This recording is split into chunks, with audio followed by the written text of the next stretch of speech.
એની એ વાત મારે નથી સાંભળવી ફરી. એ તો મોટું હો કે નાનું ચાલે રાખી છે મજાનું અહીં સૌને છે પોતાનું. હે મારા મોજીલા મામા, એક કારખાનું, એક કારખાનું. કેમ છો દોસ્તો? આ શુક્રવારે 4 ગુજરાતી ફિલ્મો રજૂ થઈ છે, જેમાંથી કારખાનું અને વાર તહેવારના ટ્રેલર રિવ્યૂ અમારી ચેનલ પર છે. આ સિવાય બીજી 2 ફિલ્મોમાં એક છે ચોર ચોર અને બીજી છે નાટક. ચોર ચોર ફિલ્મનું ટ્રેલર રજૂ થયેલું, જ્યારે નાટક ફિલ્મનું ટ્રેલર હજુ 2 દિવસ પહેલા જ રજૂ થયું. ટૂંકમાં 4 ફિલ્મોનું પ્રમોશન જોઈએ એવું નથી, છતાં કારખાનું અને વાર તહેવાર આ બંને ફિલ્મોની હાઈપ ઊભી થયેલી છે. જ્યારે ચોર ચોર અને નાટક નામની ફિલ્મો રજૂ થઈ છે કે નહીં તેના વિશે પણ દર્શકોને ભાગ્યે જ ખબર હશે. આટલી લાંબી પ્રસ્તાવના બાદ હવે વાત કરીએ આજે રજૂ થયેલ ગુજરાતી ફિલ્મ કારખાનું વિશે. લગભગ 2 કલાકની સ્માર્ટ હોરર કોમેડી પ્રકારની આ ફિલ્મ કેવી છે અને જોવા જેવી છે કે નહીં તેના વિશે અમારી ટીમના સભ્ય મૌલિક વડિયાના શબ્દોમાં જાણીએ. સ્ટોરી વિશે ટૂંકમાં વાત કરીએ તો અમે તમને ટ્રેલર રિવ્યૂમાં જણાવેલું કે આ ફિલ્મમાં વાર્તાની અંદર વાર્તા હશે. ખરેખર તો આ ફિલ્મની અંદર બીજી ફિલ્મ છે એવું કહીએ તો ચાલે. ગુજરાતીમાં આ એકદમ અલગ પ્રકારનો પ્રયોગ ધરાવતી ફિલ્મ છે, જેની સ્ટોરી છે એક કારખાના વિશે, જ્યાં ભૂત થતું હોવાની લોકવાયકા છે.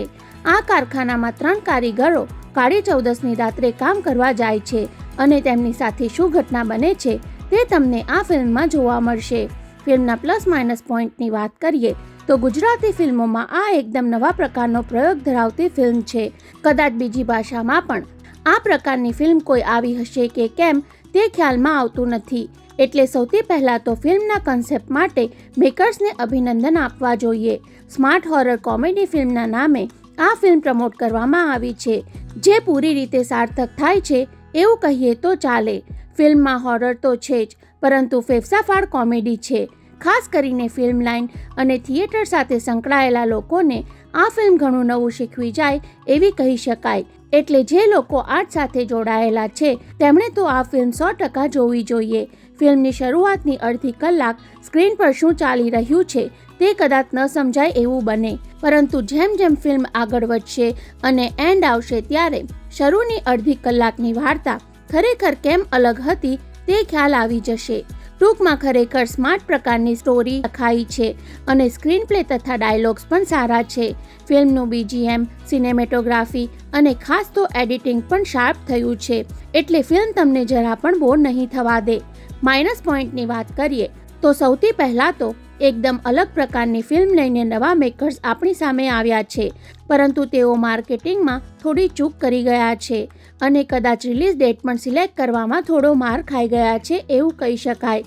કેમ કે અમદાવાદ સિવાયના મોટાભાગના શહેરોમાં આ ફિલ્મોને જોઈએ તેવા શો મળ્યા નથી અને ફિલ્મની ખરેખર જેવી હાઈપ ઊભી થવી જોઈએ તે થઈ નથી. આના સિવાય ફિલ્મમાં માઇનસ પોઈન્ટ ગણીએ તો ફિલ્મનો સૌથી મોટો પ્લસ પોઈન્ટ જ અમુક દર્શકો માટે માઇનસ પોઈન્ટ કહી શકાય.